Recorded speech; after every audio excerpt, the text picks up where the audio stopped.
Let me introduce the man who will be moderating this session. He is my general manager. He hosts the City Breakfast Show every day from Monday to Friday. On TV, he does what we call the point of view. Please help me welcome my brother and my boss, Bernard Avele.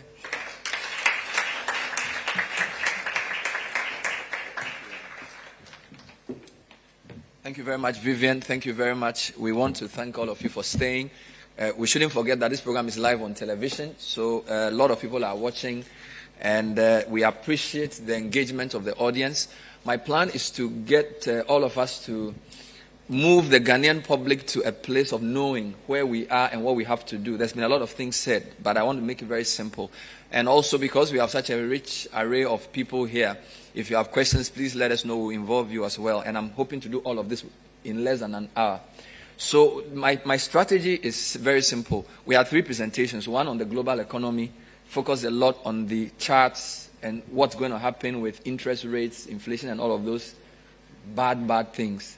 So then we had a presentation that sort of brought it down closer to Africa, the food issues, our vulnerabilities, and then sort of zeroed in on Ghana. Then we had one that just went off the wall, like essentially all of you just go and sleep somewhere. What's really going on is that Africa is facing new realities. So that's more like they call it the control. It's a different type of presentation. So I'll bring that in as well. So my plan is to sort of, let's start with Jeff's global outlook. And I think the most important slide for me from what Jeff posted, I could be wrong, it was the last but 3 slide where he showed the number of countries with inflation above 5%. And then he came to the CPI basket getting larger. And for EM, it was just going to the top of the roof.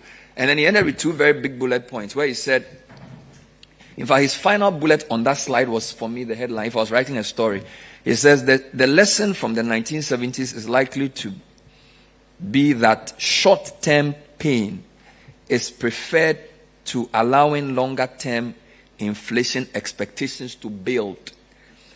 This is my headline because when we're putting this program together, I think the managing director of the World Bank wrote an article and said that we have a very toxic mix of inflation and low growth, which looked very similar to the very bad 70s of stagflation. Luckily, I was born in 1981.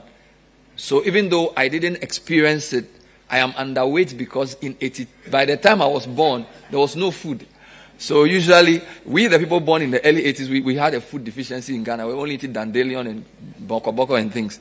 So Jeff, I feel this is the key point you're making. You are saying things are going to get more difficult, but if we don't do the hard things now, what is a bump can become a miserable crisis that by the time I'm 70 years old, we'll still be suffering. That's the main thing I get from what you're saying. Is that correct? I want to just be sure I've summarized. That's what I got. There's a mic next to you.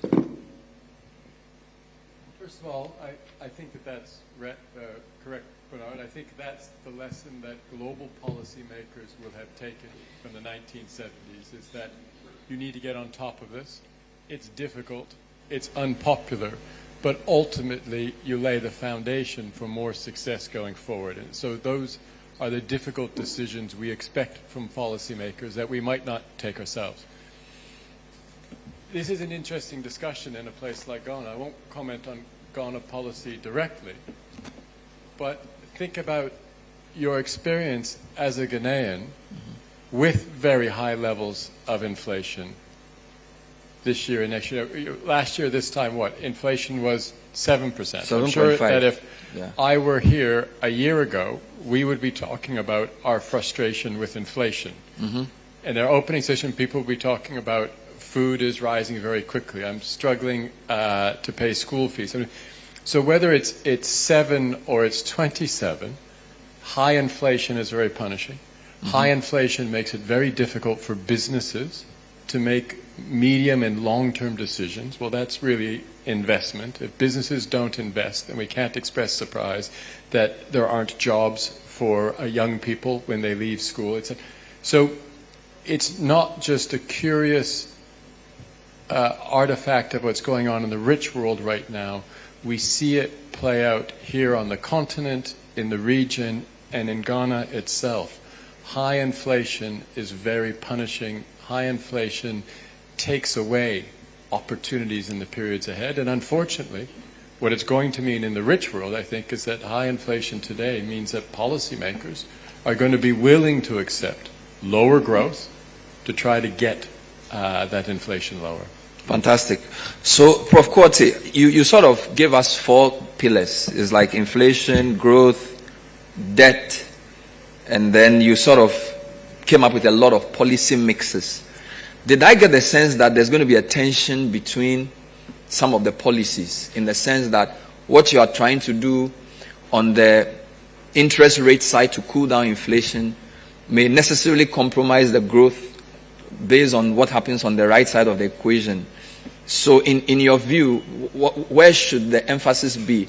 Should it be with the money people or the real people? Because I didn't quite get the conclusion. You were sort of giving us different balances. So are you saying that the people on the real economy side should be the ones who should focus on to solve our problem? Or are they the ones to complement what the monetary authorities are doing? If you could just explain your conclusion from your presentation for me. Yeah, the point is we need both. We need the monetary sector to try to fight inflation, and we also need the fiscal authorities to try to help us grow the real sector. You see, inflation, some level of inflation is good. For a developing country, we say anything around 15%.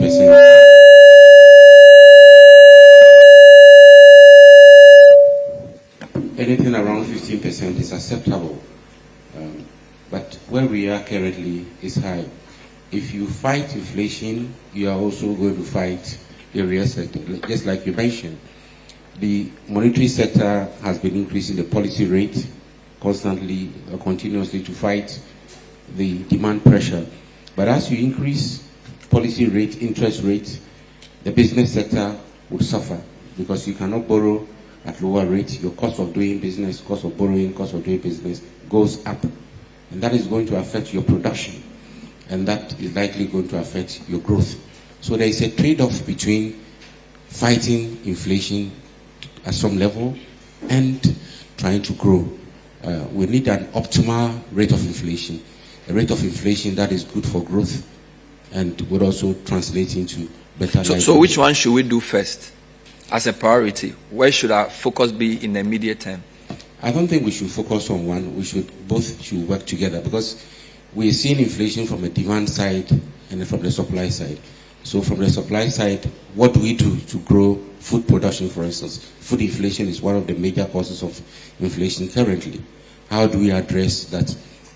Putting up a fertilizer plant? Are we going to subsidize certain production areas? Are we going to ensure more irrigation, provide credit to provide more irrigation? Are we going to use the National Development Bank, of course, through the commercial banks, to promote borrowing so that we lend to some critical areas in order to produce more, to minimize the effect? So do you think both can work at the same time? Certainly you need I see. both. Because there are some people who think that if you keep raising interest rates, you are crowding out the private sector. They won't have access to credit.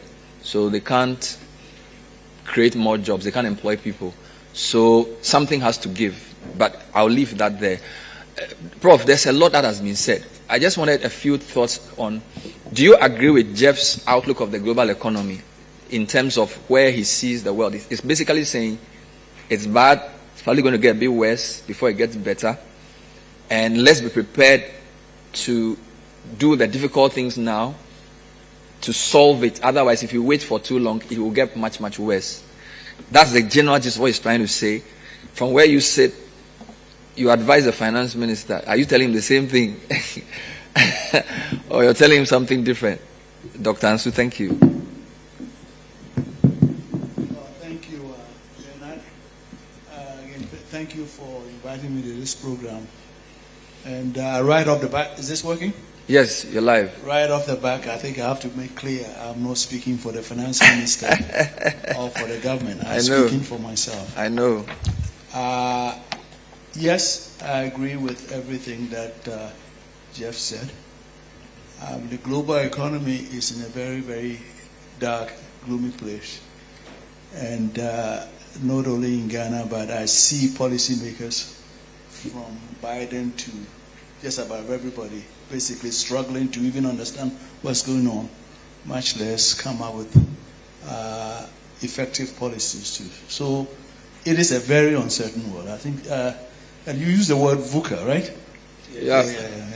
I can't remember all this, but the uncertain is very, very, and things are ambiguous. But I would also say, and echo something that I think David also said, and maybe others also say that every crisis is also an opportunity.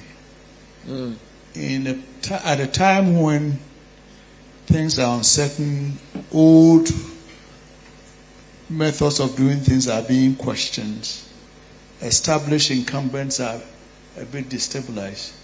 That's why a bold new entrant can assess and seize the opportunities.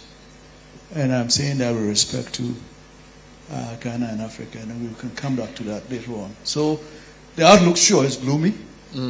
It's going to take very, very bold and difficult measures to stabilize it. But once we're able to do that, I think that we could also begin to look for opportunities that could help us move to the next level. Fair enough. I'll come back to you. I wanted to take, in fact, let me stay with you actually, because, this morning there were two newspaper stories of interest, the Finder and the Graphic. Both were suggesting that the government was going to have this discussion to review the COVID the March announcements by the finance minister. Some people erroneously call the reliefs. So the cuts and all the things the government wanted to do. So they open up the economy, slashing government salaries by a certain percentage. They're going to further reduce government expenditure by some billions of cedis and all of these things. And they're going to reduce fuel price and all of that. My question to the Minister of Information, which I'll ask you as well, is do you think we should be looking at those measures from a fiscal perspective or from the human perspective, as in the effect on people? I'm asking because obviously the government is trying to correct its fiscals so it can get access back to the international capital markets. So the numbers need to look good. On the other hand, people are saying they are suffering. People say they are doing 100, breakfast, no lunch, no supper, 010, that type of thing. So I'm coming to you as an economist. Which is more important to focus on? I'm sure you say both, like Professor Korte said. But should the discussion be based on where our fiscals are now? Because that's what will give us access to more money. Or whether people can afford it. People are saying they don't have food to eat. They're spending too much money on transport. If you're having a discussion around how we should measure these 7 or 8 policy decisions, where should we weigh? Where should the weight be? Fiscals or people's pockets? But I think that's the wrong question to ask. Okay. And secondly, I'm not even sure why you're posing a question that you would like to pose to the Minister of Information. No. He did. But nevertheless, let me give you my own your views, personal take. Yeah. I think the only reason that you do economic policy, any government, if it's done right, is for the people. The question, that's the ultimate objective. Yeah. The issue is how do you get there? As Jeff said, and also as Professor Korte said, the international economy, Africa and Ghana in particular, in a very, very, very difficult place. You just said that Ghana has no, at least hopefully for a short time, restricted or no access to the market. Yeah. Like many Ghanaians will also say that nobody likes to be taxed, and people are increasingly feeling that they are overtaxed. Yeah. There's inflation that's big part of it's coming from outside. Big part: food inflation, energy inflation, tightness in the international financial market. The earnings, you cannot get access to the credit market. There's a bit of a limit of how much you can tax, right? Mm-hmm. But people have needs. So increasingly, then you have to come and look at what you're spending the little resources that you have on. It's just simple. I mean, you do that in your own home budget. Yeah. Are there areas where you can shift resources to focus on your more immediate priorities, to either save lives or to make sure that you protect the fundamentals of the economy so you don't jeopardize growth? So this, I mean, I haven't read the graphic papers, the papers that you cite, so I don't know exactly what was said there. But it seems to me that in this situation that we find ourselves in, everything should be on the table, and we should see where we can economize, where we can optimize, what can be delayed, so that we focus on more immediate things to protect people, and also to make sure that we safeguard the foundations for growth and employment going forward. We did a bit of that when COVID hit. We came out with this CARES program where we said stabilization. First, the president said immediate we can save. We know how to bring the economy back, but we don't know how to bring people back from when they are dead, right? Did that, and there was a revitalization program, and was beginning to take up in 2021. Things were were beginning to pick up. In fact, growth was above what was projected. And then all these things hit towards the end of the year, and then I think. Yeah. Now we have to go back and maybe even drill down more. I think the strategy is right. It's right, but it needs much more urgency now. Okay. And so I think if the papers are saying that government is thinking about reviewing, I think it's right. We have to put everything on the table and see. We are in a very difficult economic situation. Yeah. And we need to react with urgency. All right. Thank you for that. Just for context, so today the papers announced that 5 ministers from cabinet were tasked to lead a review. So this is transport, food, trade, local government, and then social protection. These ministers were to lead a discussion to review the COVID, the things they announced in March, and to see its effect on whether it had worked or not. And my question was whether they were just looking at the numbers, the fiscals, how much government has saved, or whether people were having things much easier.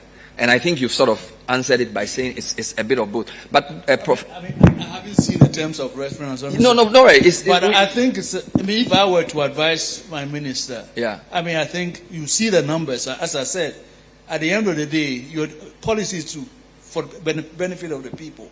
So it makes no sense to look at policies and numbers without seeing what are the impact of the people and what's now. But if the people want more money, or if the people need, for example, make it real, leap. Okay, we give poor people 32 cedis a day in a payment. We spend 48 million every month on that. It delayed for 2 months, so leap, right? So it's a direct payment. The World Bank supports that. So, and you haven't increased that since 2015. Okay, this is a fact. So if people say we don't have food to eat, our transportation is higher, we are poor. I have 3 children, I walk from Nima to work. I need money. So you say you want to cut government expenditure, so your numbers will look good. But that woman says, I don't have work to do. I may have to meet another man to get pregnant, to get me food to eat. And that's going to worsen the social problem. Do you get where I'm coming from? So my question is, as a government, in your priority, are you saying the fiscal must look right? I must still cut my expenditure by 27%? Or let me spend more money as a direct payment to this poor woman so she gets relief now? And let me come to Abena on that. Maybe you can help me with some thoughts. Dr. Feni, how should we think about policy? Should we think about, because our challenge is that the fiscals are not in a good place. And without the fiscals being in a good place, nobody's going to lend us money on good terms. And when we get money on good terms, everybody else benefits. But whilst we are getting the fiscals right, people are dying. People say they don't have food to eat. No way. It's not for you alone. I'll come back to you. I want Dr. Feni's views on that. No, everybody has a view. I'm like, I guess you're on the panel to answer questions, aren't we? I think it's a very difficult place for the government. Yeah, please increase the sound. Please check if it's on. If not, just replace a mic in the interim. Yeah, use a different mic for now whilst we sort it out. Thank you. very much, Ben. I think for any government in this era, it's a very difficult place to be, to balance your fiscals and see the lives of people deteriorate. Of course, we want to save human lives. Of course, we want to improve the standard of living of the people who vote you into power. But then there's a balance. You cannot fix every problem within the resources you have. Mm-hmm. So I agree with Dr. Ansu. He's saying that we should be able to prioritize our needs and also be very efficient in the way we use our resources. Okay. And that is what any review panel will look at, right? What are we doing right? How can we save money? How can we invest money into the sectors that are more viable? And again, I don't know their terms of reference, but at the very least, you want to improve the lives of people. I don't think any government would look at the fiscals as the main aim, bring down inflation by all means. I don't think that is the focus of any government. And I really believe that this gives us an opportunity to start looking at how we prioritize our investments in this country. So Prof. Kwasi has mentioned that our vaccination centers are empty.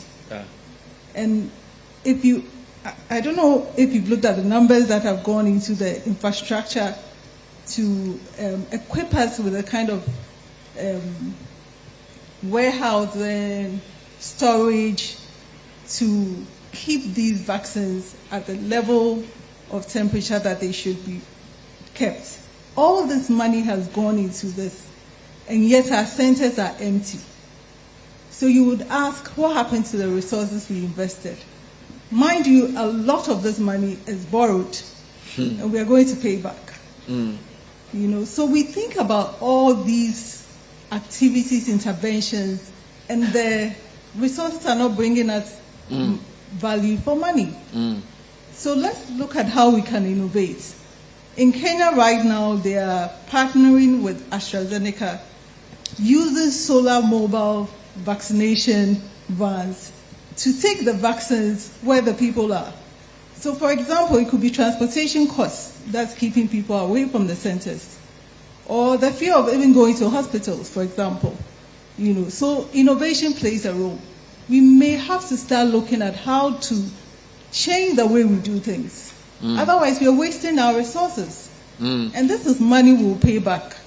So you're saying, Bernard, it's not about whether the government wants to look good or not. It's about how efficiently we are using the resources. And on your second point, you are saying the behavioral aspect of things like wanting to go for vaccines is equally as important as investing in storage facility for the vaccine. So we have to balance that. I take that point. Let me come to AGI. So I think the last inflation they announced, we were told that for the first time imported inflation was higher than inflation at home, which suggests to me that between producing things here and importing things from outside, we don't need any more impetus to know that we must support production here.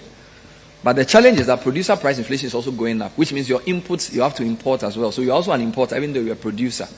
So my question to AGI is, how do you see this whole inflation discussion and import substitution?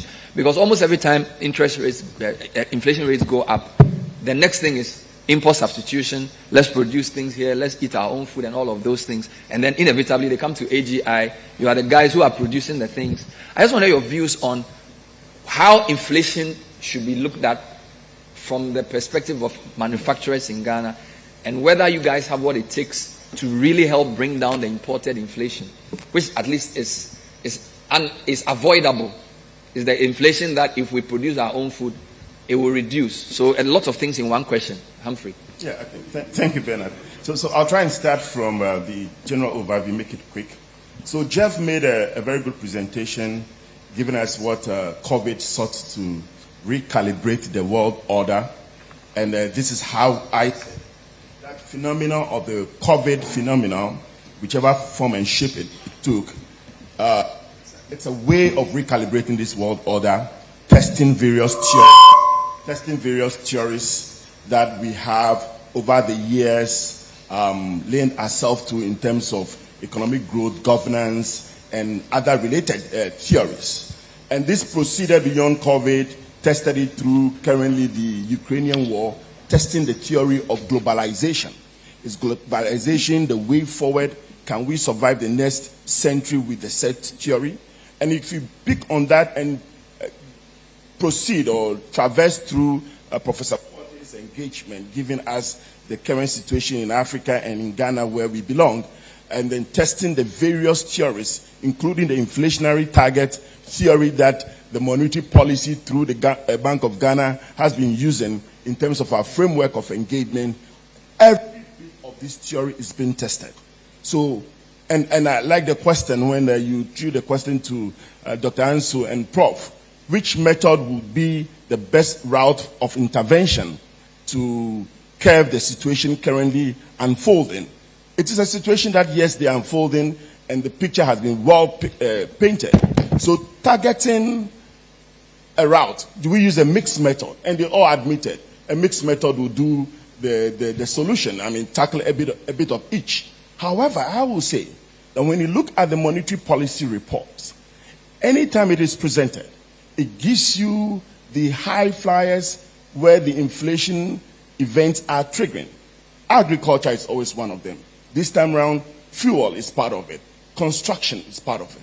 So when you desire to go by the mixed method that we have been doing over the period, you realize that some sectors in terms of interventions are not walked through thoroughly. Agriculture was one of the interventions the current government decided to put in a lot of money through the fertilizer subsidy and a number of slogans, planting for food and jobs and other related ones.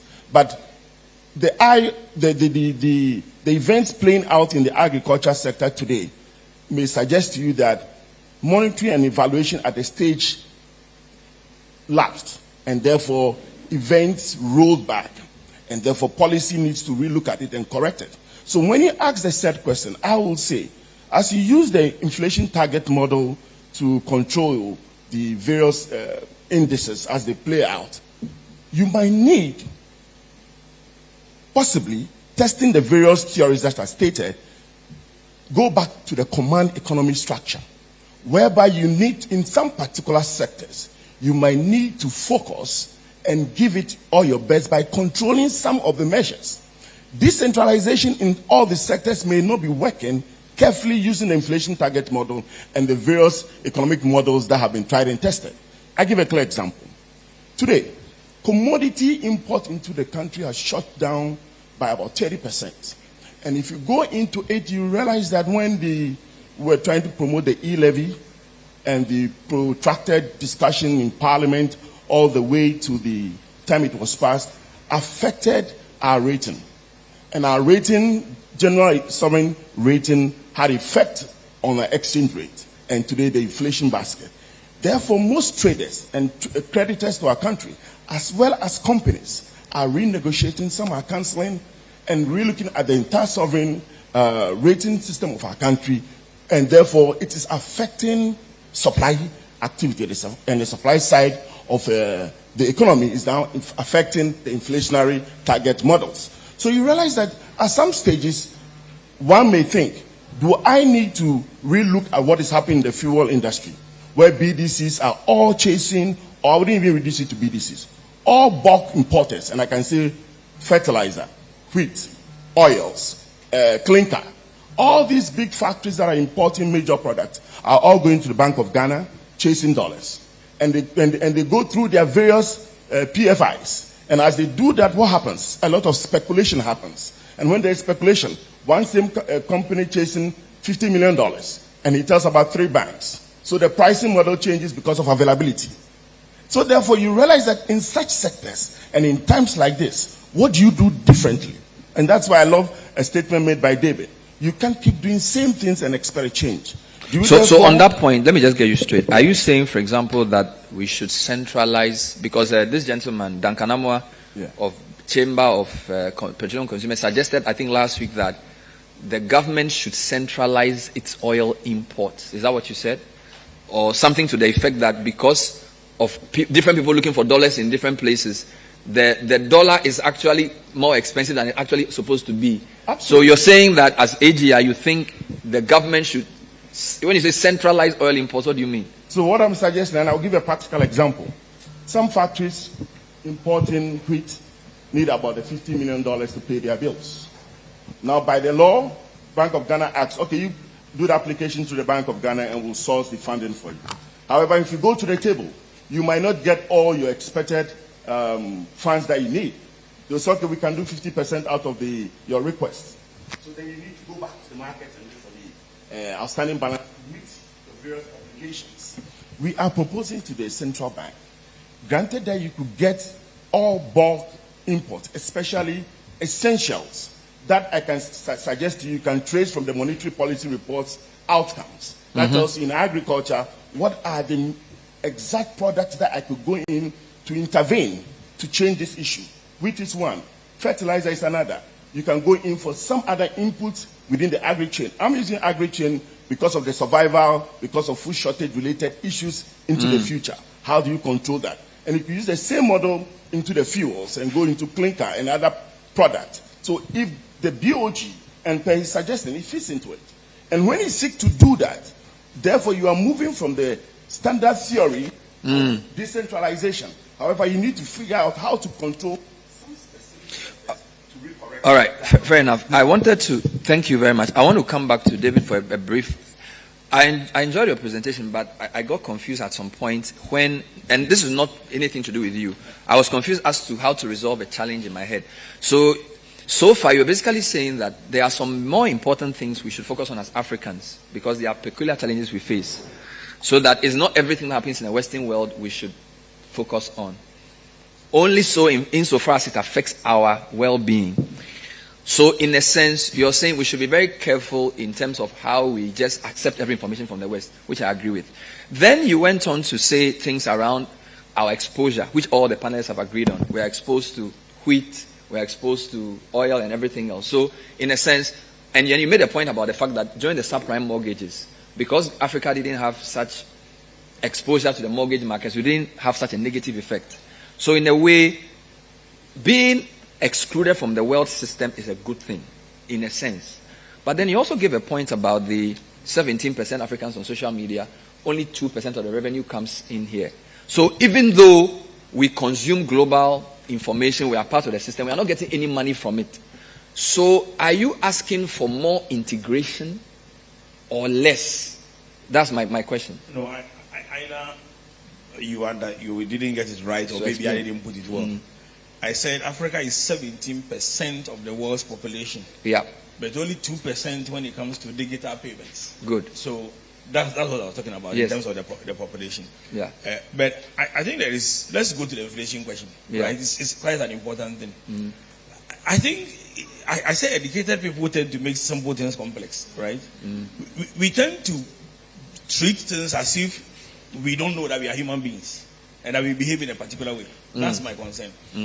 If you're a general physician and somebody came to your consulting room, you will resolve an immediate problem, which may be to give him a painkiller or some antibiotics so he feels relief. But you refer him to a specialist to look at what exactly is causing the problem.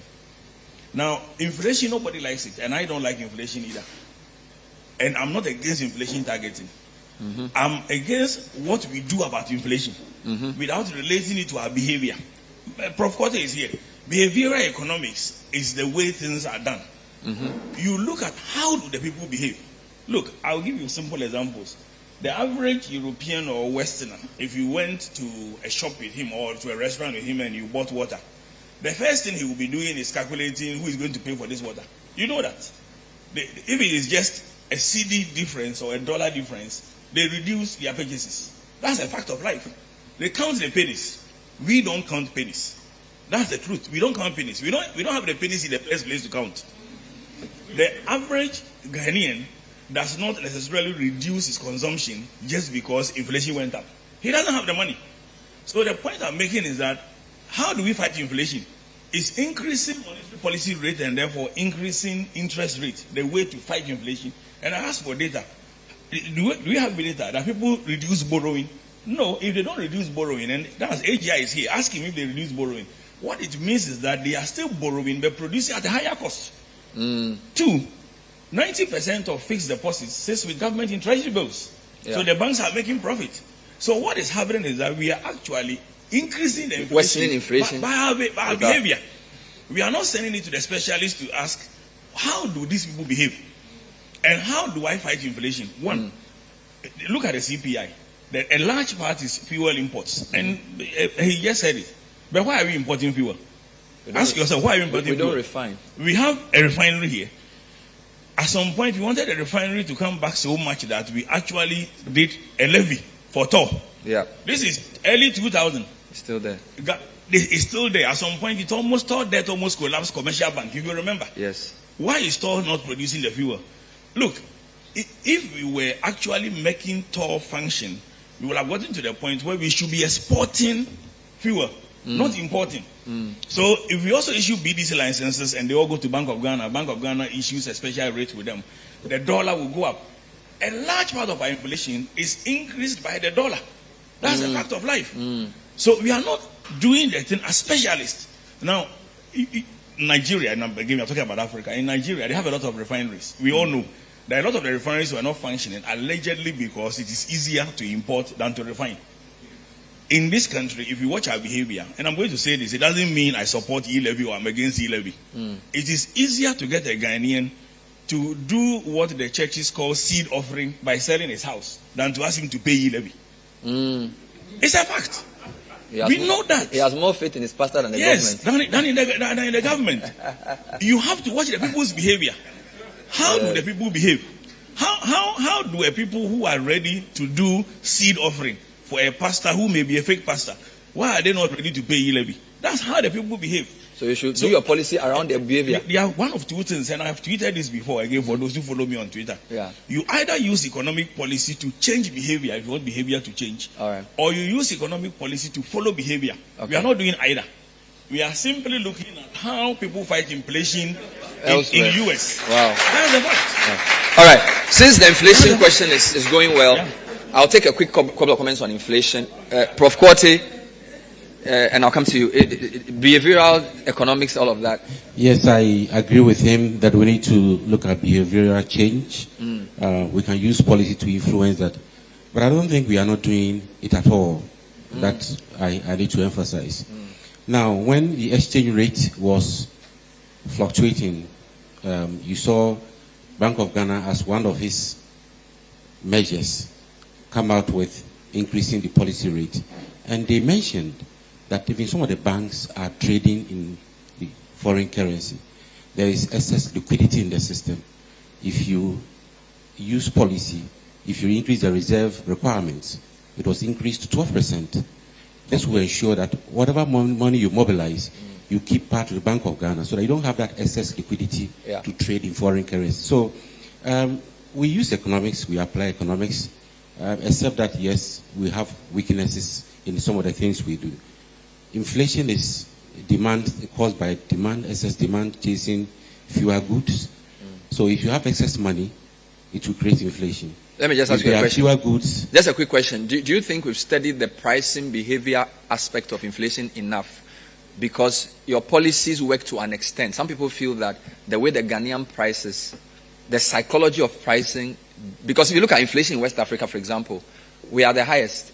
We haven't. We haven't. Why do I say that? If you move across even any of the African countries, prices of items are displayed.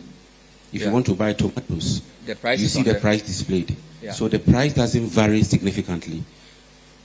If you speak to Ghana Statistical Service, they will tell you, you go to the same market, the same product, price can range between 50 to 150. Based on the way your face looks, based on the way, just decide or your body size. If you are, you're wearing nice suits like Bernard. So our pricing behavior is totally different. Secondly, we tend to take advantage of situations. Yeah. Oh, Russia, Ukraine, prices are rising. So we raise. Then they will raise it and tell you it's Russia, Ukraine. So we need to change our behavior. I believe and I accept that we have problems feeding into our local situation. But there is an inherent behavioral issue All right. which you haven't changed. All right. Two quick points on inflation, Doc, and then Jeff. Sitting from Johannesburg, when you look at Ghana's inflation, does it baffle you, or do all the numbers make sense? Because I know you can't compare inflation across countries, but the last time we checked, Ghana is 27.6, Nigeria is around 16.6. Almost everybody's inflation is lower than ours in the sub-region.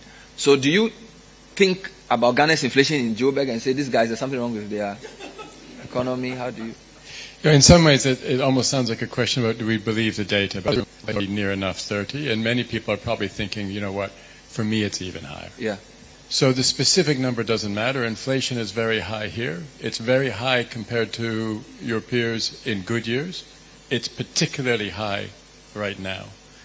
To the concern about whether, first of all, people adjust their behaviors, I think that's almost a universal thing. I find it frustrating amongst my friends. They moan about the price of petrol. And I say, well, are you aware that if you just drive more slowly, your car is much more efficient? Now, drive slowly, you're mad, right? So there's things that we can do that aren't getting on a bicycle to control some of these prices. We don't. Right. People are able to shop. To the extent you mentioned in the market, the tomatoes might be 50. They might, I promise when I go there, they charge me 150, right? But that doesn't mean that central banks can't be serious about this. And even to the point, the question about whether the current tools are right, I think that's a very vibrant discussion globally, and I think for the right reasons. But the central banks only have so many tools, and they're not in a position to put up their hands and say, we don't really know why inflation is high, and we're not really sure what it's going to bring down, but perhaps if we all have faith, it will work. You got to kind of do something. That's your job. So it might not be the best plan A, but as a plan B, I think it's pretty strong. It's not very satisfying. And I just touch upon one of the other points that was raised here that was just around localization, the idea that some of the things that we're importing seem to be rising more quickly than the stuff that we have. I think that's a really powerful point. The challenge is when you actually go to produce locally, you find out a couple things quite quickly, right? So one thing you find is that there aren't a lot of things you can produce locally that don't have an awful lot of imported things in them. So we would accept that if we're going to make smartphones and that the computer chips, maybe the batteries are going to come from elsewhere. But think about agriculture, right? We think agriculture is the most local of things. Agriculture has got sweat and tears and hard work from the farmers. Absolutely. Agriculture is also a whole bunch of fertilizer. Agriculture is also a whole bunch of petrol. Agriculture is a whole bunch of stuff that isn't local. So it's really hard to find those things that are easy to bring on shore in a sustainable way. Doesn't mean we shouldn't look for them, right? But that's really hard. I wanted to take some questions from the floor. If you have a question, can you let me see your hand? I wanted to bring a couple of people in as well who I know are in the room, because like I brought Duncan in on petroleum, you sort of agree with AGI that we should centralize the import so the pressure on the dollar is lower. I see a few people I know in the room. Patrick Smith, are you here? Africa Confidential. You've been covering the continent for a long time. If you have any comments on inflation, I'll be happy. So if you can give the mic to Patrick as well.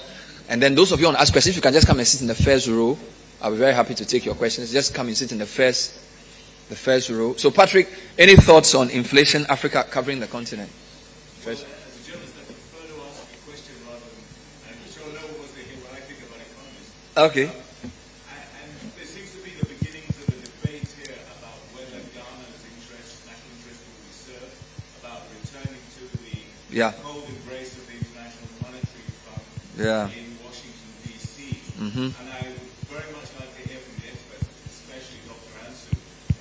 Fantastic. Very well versed in the IMF. About to what extent going back to the IMF's at this stage in Ghana's economic development would be a help or hindrance to navigating both the post-COVID recovery and also getting through the geopolitical and the geoeconomic effects of the war in Europe. Thank you. Typical journalist. He takes the question and turns it into another question. Thank you, Patrick. Let's come to the front. Dr. John Kwachi, IEA. Thank you so much. I wanted to contribute to the inflation, issue. Yes, I thought Bank of Ghana was going to be part of the panel, but apparently they are not here. I can speak for them. I worked at the Bank of Ghana for 20 years. Okay. I was a member of the Monetary Policy Committee for 10 years. All right. Bank of Ghana's approach to inflation management, they use inflation targeting framework. It is more of a demand, management framework. In other words, they try to control, demand pressures in the economy.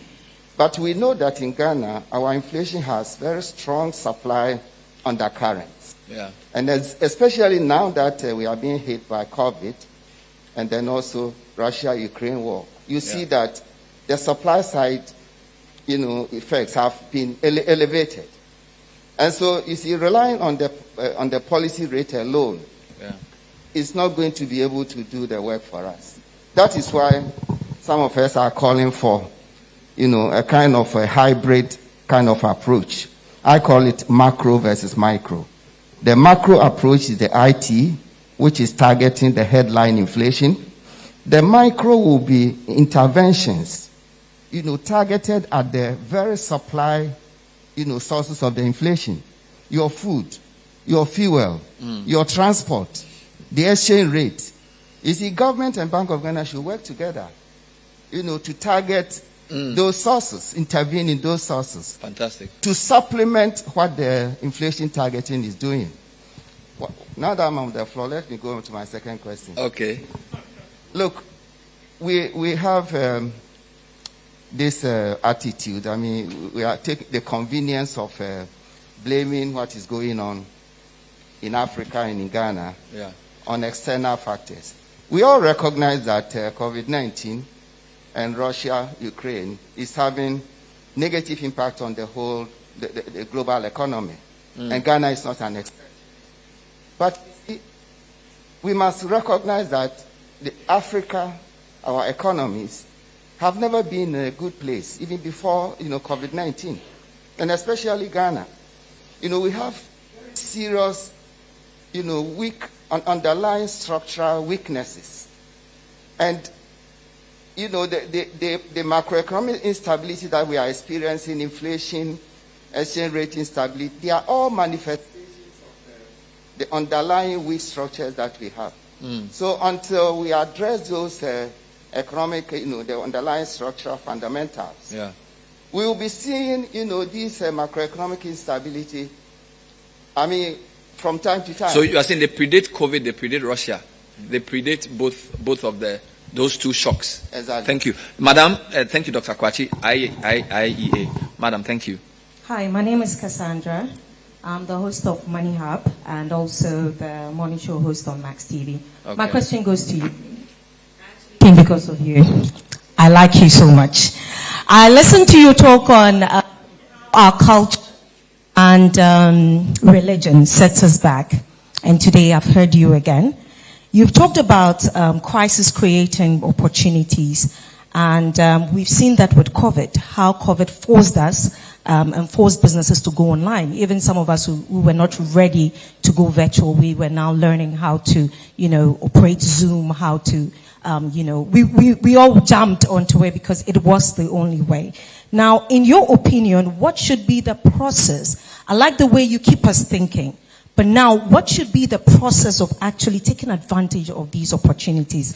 For example, should it be creating artificial stress points? Should it be like a crisis drill, where we find ourselves like the way the military, go through a crisis drill, like a drill to show them what to do when there is war? Should we go through a crisis drill? Should we create artificial scenarios in order to take advantage of opportunities? Thank you, Cassandra. We'll take another question.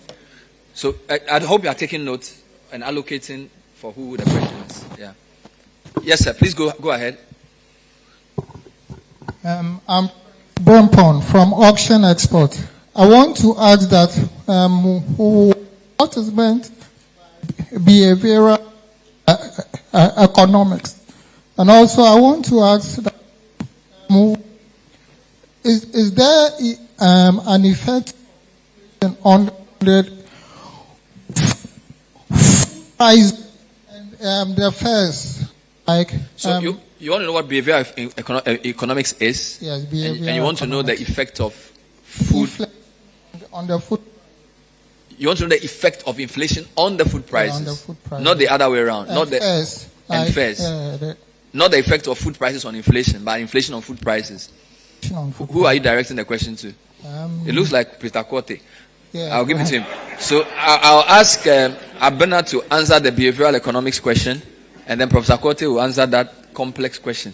Yes, sir. Who else is next? Please, let's be quick. Please go ahead. Go ahead.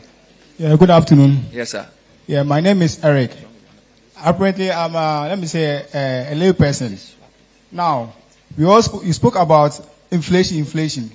Apparently, I don't know what is called inflation, whether it's somebody's or not. Do you understand? All right. But what impact am I going to have as a young Ghanaian who is trying to do something?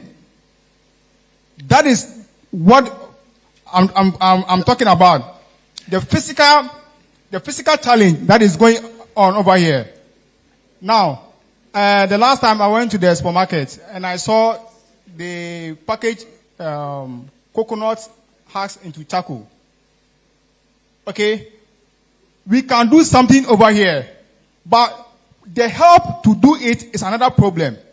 Now, if we all want to help fight the economy or to bring the inflation down, I don't know whether it's somebody. You say you don't like it. Yes. You say you did.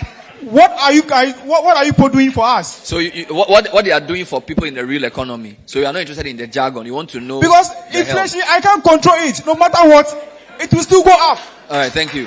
We are still eating. We are still taking transport every day. CD is CD, dollar is dollar. So right. what are we doing for ourselves over here? Fair enough. So that's a great question. Thank you. But I think you understand inflation. Yes, sir. Go ahead. Thank you very much. My name is Salom from Ise. Salom. Yes. So my question is in relation to what Prof said that, going forward, you have to support local economies, local businesses. And David also mentioned how Africa is already integrating. We just have to look at how this is going on. I actually with Kente, and I've been doing this for a very long time. But recently, because of the inflation, trays that we buy at 1 cedi 50 pesos now have gone to 5 cedis. A whole lot of things have changed. Now, I'm actually speaking for people in my village. They have gotten so disappointed that people don't want to do that business. They have been traveling all around just to, make an ends meet. I want to find out how can we, take advantage of this integration process and develop the local businesses that we have so that we can fight some of these external shocks. Thank you. I will take one last question. The program is not like a press conference where you ask questions and answers. It's a discussion as well. So if you have views to share, we'll be happy to take them. It doesn't have to be a question. So go ahead. All right. Thank you, Bernard. Yeah. My name is Steven Forson. I'm running a small IT company, which I set up 12 years ago after school. And it's been going well. Mm-hmm. I also have great interest in the creative arts, event organizing, music, movies, and all that. So I have another business in that space. Mm-hmm. Now, we've been talking about economics, and funny enough, the attitude of people seem to be the only problem we have identified here, which we don't have a solution to. No one has actually prescribed any solution to the behavior of the Ghanaian. As far as inflation and other things, even sanitation, the way we think as Ghanaians, I don't know if we have actually thought of programming the Ghanaian. I'm a programmer. I develop softwares. I've developed a couple of softwares across industry. Because I can program a computer, but how do we program the Ghanaian mind to do what we want the Ghanaian to do? You mentioned about the fact that the Ghanaian finds it easier to go to church to pay tithe than the Ghanaian to pay tax. What can we do? How can we program our minds? documentation I read about the mind and the media. How are we using the media to program the Ghanaian minds? When now, currently in our media space, there seems to be chaos.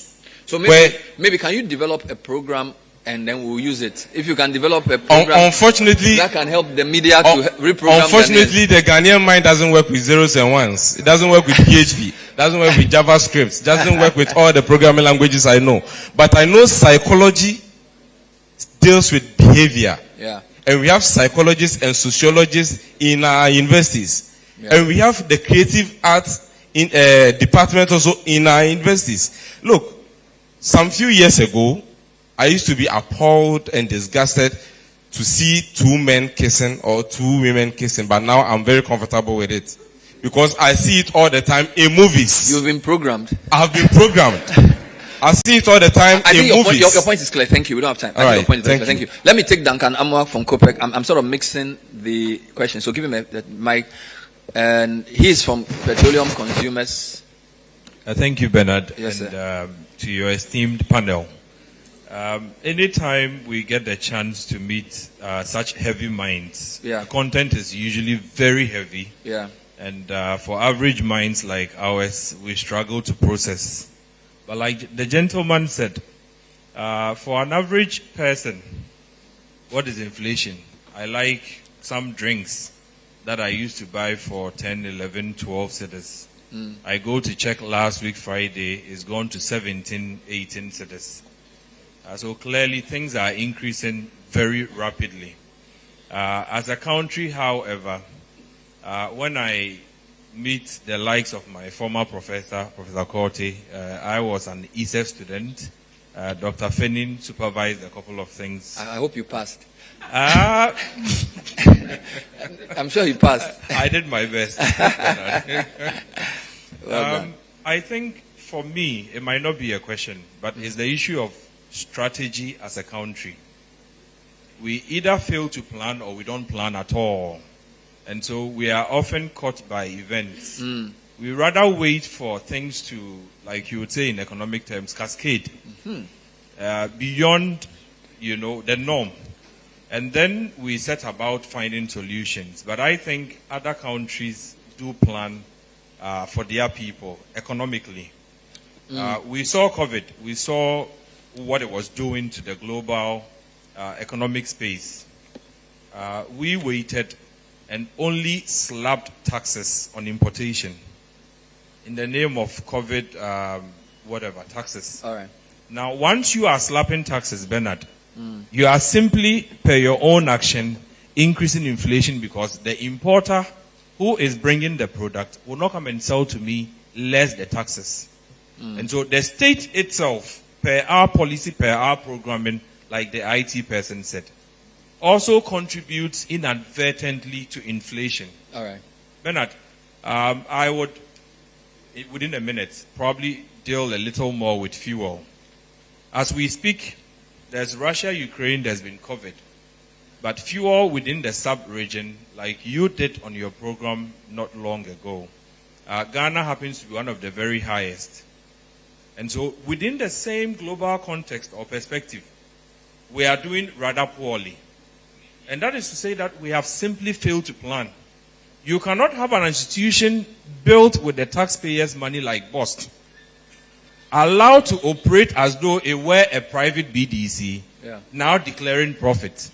I have said it's a national security concern. You would need to have that establishment planning per your daily consumption, expanding their infrastructure. Right. If Ghana could hold 2 months of fuel stock, we would need 3 months, at least a quarter. What is BOST doing to safeguard the ordinary Ghanaian? Nothing. Then we shut down the refinery. Then we rather want to import everything. And in the importation, we fragmented it to several BDCs. These BDCs, per their action, activity, or importers per their activity, speculative activity, would drive your cedi beyond normal inflationary pressures. And so we cannot continue on the same tangent. I will be happy that beyond this discussion, Bernard, authorities could put such serious minds like you have on your platform together to at least attempt some economic planning to get all Thank of you us very much, out of Duncan. the Please put your hands current together for all the economic questioners. situation. I have to end. I just wanted to read 2 quick questions on TV. And look, you don't have to answer every question. But basically, it's good to get the question asked so you hear how people are thinking. So the point of this is not. So this is from Nisfafa in Aflao. He says, Bernard, I greatly enjoy the program, super program. My question is to Dr. Ansu. How can the government help an investor who wants to operate a mall that solely deals in Ghanaian products? What policy intervention will be available to such an investor? This is Nutifafa from Apulao. Second question.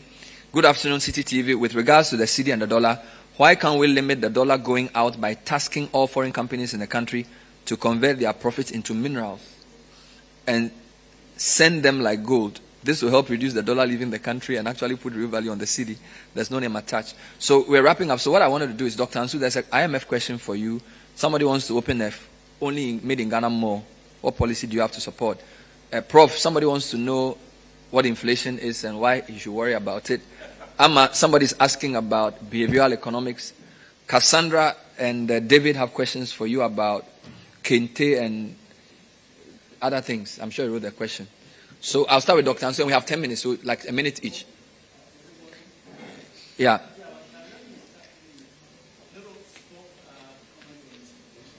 Yeah. Talking about this inflation, some kind of thing that falls from the skies.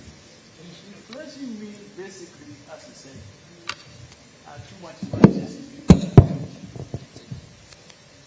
Ghana has been perennially, historically, a very high inflation country. In the short term, you could solve it by some demand pressures. But ultimately, as Dr. Kwachi said, we need to face the supply side issues, and it requires coordination between monetary policy, fiscal policy, private sector policy. I think some things have been done in terms of, for instance, where I sit. Government started GERSOL that provides guarantees to agribusiness, and it's beginning to take off. We're supporting a number of agribusinesses that's actually helping in the agricultural sector. There's also now the Development Bank of Ghana that I'm associated with that is meant to help businesses both in agriculture, agribusiness, manufacturing and stuff to try to relieve the supply constraints. So there, and I would like to take exception to your thing. It's not a question of not planning or failing to plan. It's a question of consistent implementation of the plan. We had a very good, if you look at the CARES program, very identified, specified food import substitution products with numbers and targets and so on. Some progress is being made, but I think with the current crisis that we face, there needs to be much more urgency, not only from government, and I think I also like to see Ghanaian public. There's a lot of debate that goes on about a lot of useless political things. We need to start beginning to focus more on the practical things that affect it. The public discourse should be focused more on economy to try to create an environment for government to do more. On the IMF, number one, we can't deny that most countries in the world are facing economic problems. Ghana is not an exception. We have a serious problem, just like most countries do. IMF is one of the options of helping you solve your macroeconomic problems when you have it. When you have problems, what do you need? You need resources, you need good, effective policies, and you need the credibility of potential investors. As a government or as a country, you make your analysis of pros and cons of various options of solving your problem. And if you arrive at, okay, given the problems that I have and what I need, first you need resources, you need discipline. What you need to do to solve a problem doesn't matter whether you go to the IMF or you don't go to the IMF. You have to do it. Otherwise, the problems will not go away. If you think you can solve it yourself, and if you think you can have enough resources outside the IMF, then of course there are political dividend in not going to the IMF and doing it. You don't have to face your population. Why do you? But if you think you cannot, or the resources available to you may not be enough, then you cannot. I mean, you may want to consider it. So it's not an emotional decision. It's a cost-benefit analysis that every government has to do, both the economics, the politics, feasibility, timing. So is this something? Is this something government is doing? I'm not privy to that. But I mean, this is when you're in a crisis, you have to look at all options and decide what is best for you as a country going forward. Yeah, I was asking whether all options are still on the table. I'm not in a position. You're not in a position to say. All right, Dr. Feni, final comments from you. We are just wrapping up. Dr. Feni, there's a question about behavioral economics. Everybody's giving their closing remarks. So just a minute each. Thank you very much. So just to put it simply, behavioral economics is just studying how different elements in our society, whether it's social, economic, psychology, affect the way we do things. So it's not just individuals, institutions as well. Okay, so how do the things in our environment affect the way we do things? And again, it goes back to how much we're investing in research. A lot of behavioral economics takes funding. It takes a very long time to do. I mean, if you want to do it well, you must invest a lot of money. I'm not sure if our governments are ready to invest in our research that will help us to understand why people behave the way they do, or why institutions behave with the different signals we bring out, whether it's macro or microeconomics. So again, whoever funds will get the benefits of the funding. So maybe it's a call for more funding for behavioral economics in Ghana. That's a good one. Thank you. Humphrey, quick closing thoughts from you, AGI. All right. So this is our position. We believe diversification, sophistication, and firm dynamics in the manufacturing-led economy, direct intervention in the manufacturing sector, and we've listed a number of areas that we believe, including agric and construction, and a few growth poles that will aid us circumvent these events that are playing out. Granted that we have firm assurance from government, and I can attest to the fact that we're having some engagement with the DBG front, and Gessel, as Dr. Ansu has mentioned, we pray that we could expedite this engagement. At this stage, that is what matters, to lead to some structural transformation. Thank you. Thank you. Professor Korte. Thank you very much. Very interesting questions and sessions. Inflation is basically the rise in the prices of goods and services over a period. In Ghana, we measure ours every month. Ghana Statistical Service has what we call basket of goods and services. So housing, electricity, water, food, etc. They go to the markets and measure the price and compare over a time, a period. Let's say 1 month. If there is an increase, then that is the inflation we are seeing. Now, there was a question about how inflation affects food prices. Normally, you expect the other way around, how it affects food prices. You see, it works through expectations.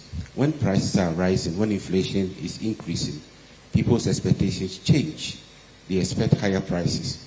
And therefore, some factor that into what we tell our behavioral change or behavior. And we tend to factor that that if I should sell this good and go to the market to buy, would I be able to buy with the same amount of money? And that's why you see people taking advantage and increasing prices. Sometimes genuinely, and some other times too, they tend to add a premium, like the tourist premium Jeff will pay, for instance. So it feeds into that. Inflation also feeds into expectations and feeds into food prices and vice versa. Thank you. Jeff, final comment, and I'll give Dr. David the last word. We've spoken a little bit about inflation. We've spoken a little bit about behavioral economics and others. I want to come back to one of the points we started at the beginning, which is really this idea, are you going to help people or are you too focused on the fiscus? The idea that it's kind of one or the other. And two quick observations there. One, if you want to live within your means, you have so many revenues as government, and so you need to decide how you want to spend them. And if you meet each interest group one at a time, they all have great reasons why they need more. as a country, you need everyone in the room at one time, and you decide, I want to spend more money to support small businesses or youth employment, but recognize that if I'm going to spend more money there, that means there's less money for you guys. Yeah.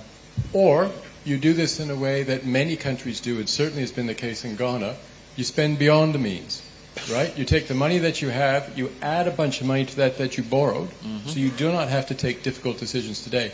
Debt itself is not a bad thing. Who can start a business without a bit of debt? Almost impossible, right? But the idea with debt is you must recognize that borrowing today means you've got to pay it back tomorrow, and it means that each day you have to pay a little bit of your revenues just on interest costs.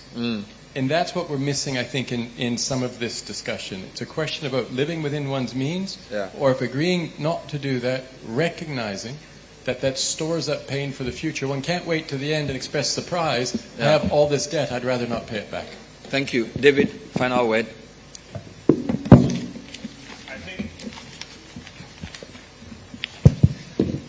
The question from the lady about how do we get people interested in doing the things. I mean, the first thing is to whip up interest in the area.